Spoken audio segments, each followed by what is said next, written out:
আমাদের ছেলে গুলি খেয়েছিল, একটা মামলা করতে হবে। আমাদের বলছিল যে আপনার হলো আহত মামলা, সে নিহিত মামলা করছে, আমরা জানি না। আমি আসলে মরি না, আমি বেঁচে আছি। কাগজে কলমে শিশু জিহাদ শহীদ হয়েছেন আজ থেকে 11 মাস 5 দিন আগে। ঘটনার শুরু 2024 সালের 5ই অগস্ট। বসিলা ব্রিজের নিচে গুলিবিদ্ধ হন জিহাদ। এরপর তাকে প্রথমে নেওয়া হয় গণস্বাস্থ্য মেডিকেল কলেজ হাসপাতালে। অবস্থার অবনতি হলে ঢাকা মেডিকেলে ভর্তি করা হয়। সেখানে চিকিৎসাধীন অবস্থায় 3রা জুলাই মারা যান বলে উল্লেখ করা হয় মামলায়। এ ঘটনায় 6 অক্টোবর কেরানীগঞ্জ মডেল থানায় 118 জনকে আসামি করে হত্যা মামলা দায়ের করেন জিহাদের বাবা। বেশ কয়েকজন জেলও খাটছেন বর্তমানে। কিন্তু বাস্তবতা একেবারেই উল্টো। জিহাদ এখনো জীবিত। হত্যা মামলার 4 মাস 6 দিন পর খোঁজ মেলে জীবিত জিহাদের। পরে সে আদালতে হাজির হয়ে 164 ধারায় জবানবন্দি দেন, মারা যাননি তিনি। তার বাবাও স্বীকার করেন মামলাটি সম্পূর্ণ সাজানো। তারা আমাদের ভুল কথা বলে আমাদের কাছে এই কাগজপাতিগুলো নিয়ে তারা মিথ্যা একটা মামলা সাজাইছে। আমি সবার কাছে আবারও বলছি যে একটা মিথ্যা মামলা। আমার ছেলে জিহাদ আমার সাথে আছে, আমার ফ্যামিলি আমার সাথে আছে।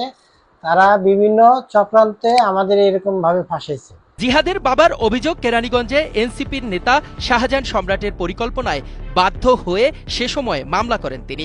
তাদের মধ্যে কথোপকথনের একটি ফোন কল রেকর্ডও এসেছে কালের কণ্ঠের হাতে। এগুলো তো এখন আপনার দৌড়াদৌড়ি করতে হবে, ওই যে কাগজগুলো জমা দিতে হবে মন্ত্রণালয় নিয়ে। মনে করেন কি যে জমা দিলে সপ্তাহখানের ভিতরে কিন্তু সবাই কিন্তু পাচ্ছে। হ্যাঁ, 35 লাখ টাকা করে পারিমারি। কারণ এই মামলা তো কপি তো চলে গেছে এতে জাজের সঙ্গে।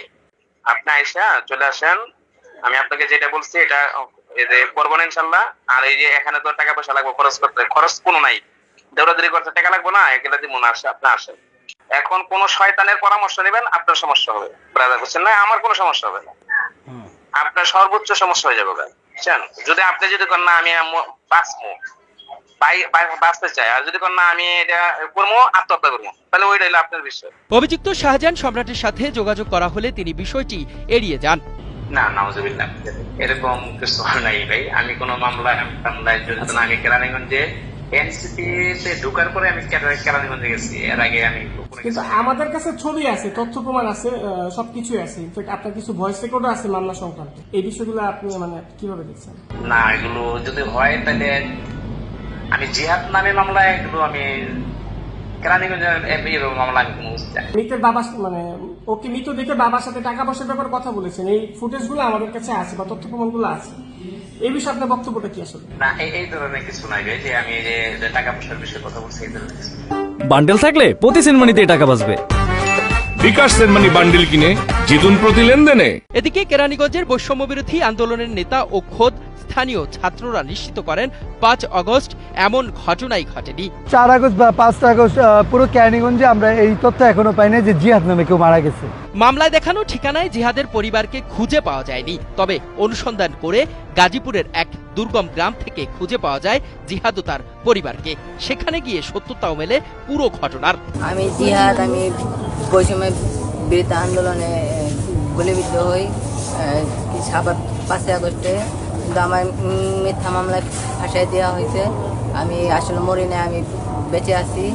আর যারা আমার করছে মিথ্যা মামলা ফাঁসাইছে, নাম হচ্ছে মোহাম্মদ সম্রাট, শাহজাহান সম্রাট, আরো 3-4 জন ছিল। আমাদের কেরানীগঞ্জের সম্রাট নামে এক ভদ্রলোক আইসা বলে আমাদের যে একটা অনুদান নিয়ে দিবে।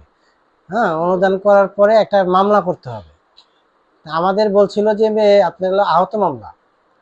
পরে সে নিহিত মামলা করছে, আমরা জানি না। আমরা পরে বাসায় আইসা আমরা একটা মেসেজ পাই যে আমার ছেলে জিহাদ সে মৃত। পরে আমরা এগুলা আমাদের এই মামলাতে একটা সিম ছিল, ওই সিমটা বন্ধ করে দেওয়ার পরে পুলিশ আমার পার্সোনাল নাম্বার সংগ্রহ করে আমাকে ফোন করে যে আপনি কোথায় আছেন। পরে আমি বললাম স্যার আমি তো অমুক জায়গায় আছি। তো সেখান থেকে তারা আসলো আমার বাসায়, আইসা আমার থেকে তদন্ত নিয়ে আমাদের কেরানীগঞ্জ মডেল থানায় নিয়ে গেল।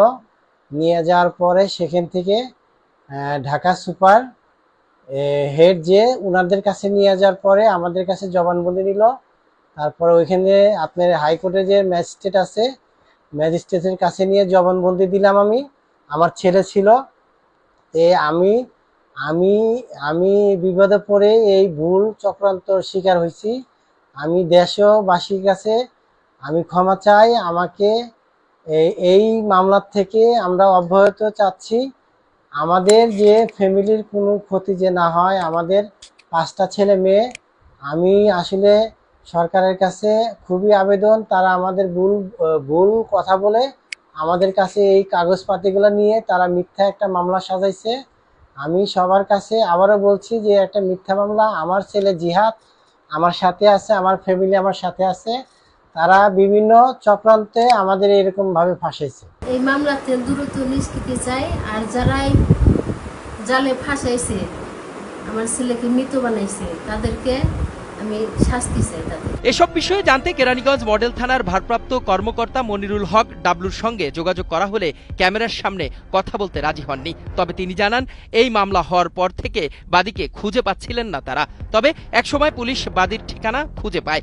মামলার বাদী জহিরুল ইসলাম রাজু ও অভিযুক্ত জিহাদ আদালতে 164 ধারায় জবানবন্দি দিয়েছে যে জিহাদ জীবিত। এ মামলাটি এখনো খারিজ হয়নি। বর্তমানে এটি পুলিশের মনিটরিং সেলের আওতায় রয়েছে বলেও জানান তিনি। ইখলাসুর রহমান, কালের কণ্ঠ।